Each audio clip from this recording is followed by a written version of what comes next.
Hoy Beatriz nos viene a hablar, ya les ha dicho Rocío, que ayer fue el Día Mundial de las Enfermedades Raras, lo celebraron de una forma muy especial en toda España, en toda la comunidad, especialmente en Burgos. Precisamente ya viene de la provincia de Burgos, de Aranda, sí, de Duero, y bueno, pues nos va a hablar del síndrome de Stickler. Sí. Un síndrome que, como bien me decías al principio, no lo queréis tratar como enfermedad, sino como ¿qué? Como una alteración genética que afecta a la formación de distintas estructuras del organismo y que a lo largo del desarrollo, desde que se nace, a lo largo de todo el desarrollo vital, pues va dando manifestaciones y en definitiva enfermedades que se surgen de ahí, que pueden ser más o menos importantes o más o menos graves en función de cómo se vayan tratando. Beatriz es afectada de este síndrome, pero de forma casual, digamos, se lo diagnosticaron a usted, ¿verdad? Sí, sí, bueno, yo tengo 2 niños y a raíz de unas determinadas alteraciones al nacer, pues se hicieron un estudio genético y entonces se vio que éramos los 3, teníamos alterado un gen concreto. En mi caso, concretamente, pues quizás sea una de las más favorecidas, por decirlo de algún modo, ¿no?, de esta alteración, porque llegar a mi edad con pocas manifestaciones y sin saber que lo tienes, pues significa que no has desarrollado grandes complicaciones que puede tener. Entonces, en esa línea, pues yo me entero un poco de lo que es, me investigo y veo pues que además en España hay una asociación de síndrome de Stickler que tiene página web, y entonces nos ponemos en contacto una serie de personas que también hay y nos damos cuenta que es un síndrome que le llaman el mal diagnosticado. ¿Por qué? Pues porque hay muchos casos de personas afectadas, pero que realmente se están tratando sus problemas de manera aislada y no saben realmente quién lo tiene. Entonces, da distintos tipos de manifestaciones. ¿Cuáles son esas manifestaciones y en qué casos le ha afectado a usted? Bueno, en mi caso la vista principalmente del sistema musculoesquelético. Las principales están en la formación de los ojos, de la retina, con las consecuencias graves de ceguera por desprendimiento o por cataratas congénitas, dependiendo del gen que esté alterado.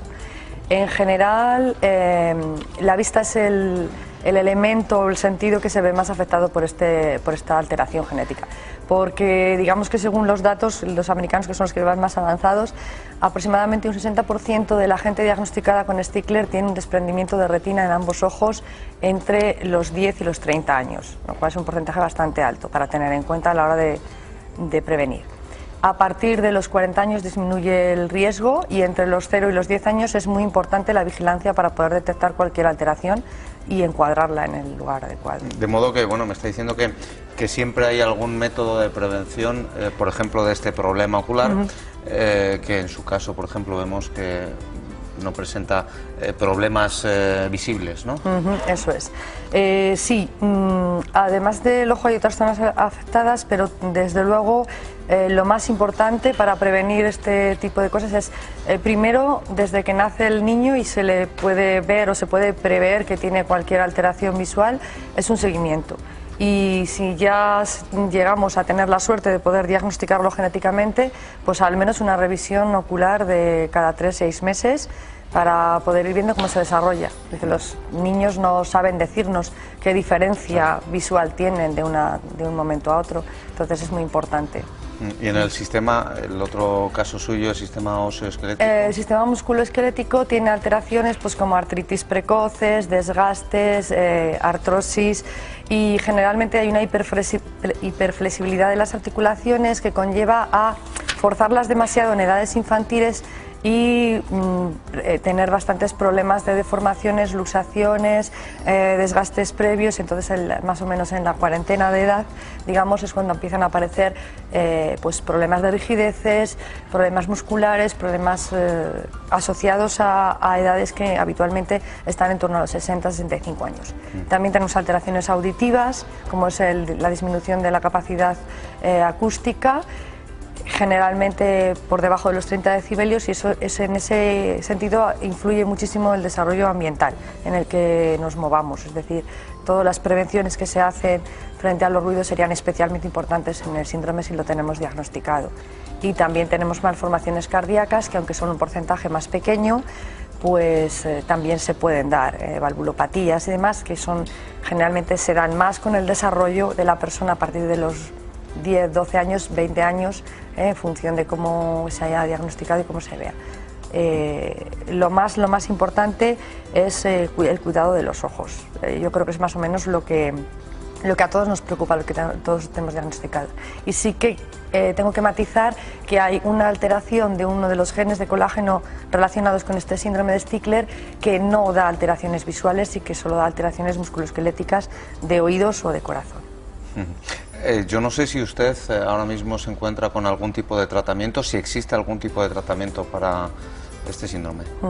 Bueno, realmente no hay un tratamiento para el síndrome como tal, sino que se van tratando las dolencias aisladamente, lo cual nos perjudica un poco a la hora de vernos bien tratados. Es decir, no estoy diciendo que se nos trate mal, sino que no estamos englobados como una patología en la que tiene una serie de características y atendemos a esas características, sino que más bien nos surgen dolencias que pueden ser más o menos comunes y que se tratan como dolencias más o menos comunes. En ese sentido tenemos que luchar un poquito con la administración, con el sistema sanitario y también un poco cuando los niños son pequeños y entran en este diagnóstico, pues con los ambientes en los que se mueven y se desarrollan, como puedan ser los centros escolares, en los cuales hay que implicar a equipos multidisciplinares de apoyo, logopedas, profesores de la ONCE, en fin, tener un poco idea de qué es, explicarles que determinadas cosas tenemos que ir más lentos o necesitamos otros recursos y para que el desarrollo sea adecuado y prevenir en lo posible todas estas complicaciones en el futuro.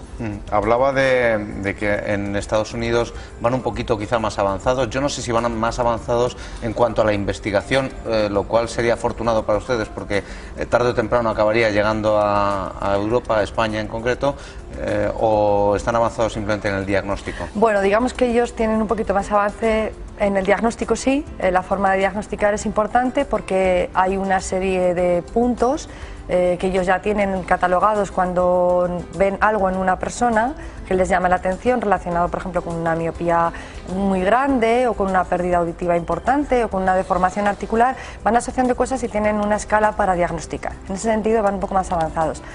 Sus asociaciones llevan bastantes años, hablamos de como 11 o 12 años en congresos, reuniones, y sus médicos digamos que no tratan los problemas aisladamente, sino que intentan englobarlos, en ese sentido. En cuanto a tratamientos como tales, bueno, pues eso nos queda todavía mucho por investigar. Sí, pero ¿es optimista en cuanto al futuro? Pues sí, yo creo que sí, yo creo que poco a poco, ahora mismo con la Federación de Enfermedades Raras, el impulso que se le quiere dar desde Europa y todo lo que estamos haciendo a nivel nacional, pues va a ir favoreciendo a todos los que estamos en niveles de incidencia de este tipo de patologías pues muy pequeñitos, ¿no? Yo sí tengo esperanza, sí. Es una alteración hereditaria, ¿verdad? Sí, sí. Además tiene un porcentaje bastante grande de posibilidad de heredarse.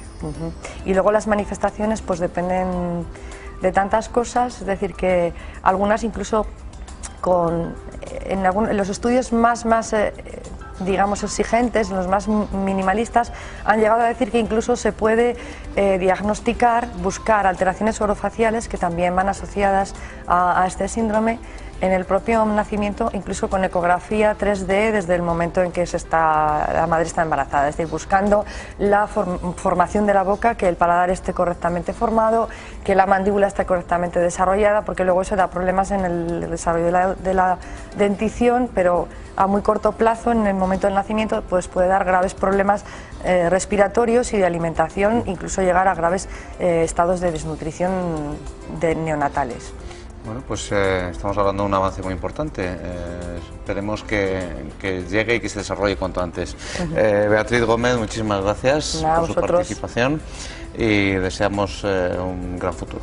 Gracias. Y nosotros vamos a seguir hablando también, muy brevemente, eso sí, de las enfermedades raras. Como les decíamos, ayer se celebraba ese Día Mundial. Burgos lo celebró de una manera muy especial porque además Burgos acoge el Centro de Referencia Estatal, un centro que ayer lo celebraba con el concierto que están viendo, un concierto de piano a cargo de una persona afectada también con una de esas enfermedades raras. Vemos estas imágenes, volvemos enseguida, les vamos a hablar de los músculos, de las patologías musculares con nuestro médico Javier Alonso.